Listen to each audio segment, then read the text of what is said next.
Наместо владата, комисија ќе ги избира директорите и кадрите за високите раководни позиции во 130 државни институции.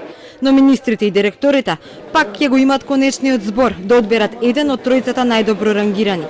Комисијата ќе се формира во собранието, ќе биде самостоен орган со 5 члена и мандат од 5 години, а членовите ќе земаат над 75.000 денари плата или колку 3 просечни. Комисијата пак ќе избере посебен комитет во кој покрај експерти и представници на стопанските комори на антикорупцијската комисија ќе членуваат и по двајца пратеници од власта и од опозицијата.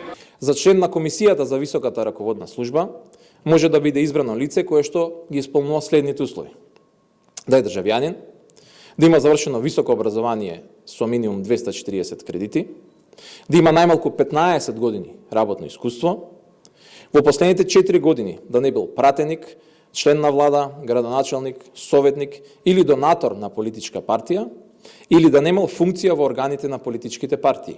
Интервјуата со кандидатите ќе бидат јавни, по примерот како се избира антикорупционерите. Ќе ги прави посебен одбор. За Манчевски не е ништо спорно во тоа што изборот на еден од тројцата сепак ќе падне во рацете на функционер, кој сепак е назначен од политичката гарнитура која е на власт. Затоа што и по закон одлучуваат. Тоа е законско право и секаде е тоа така.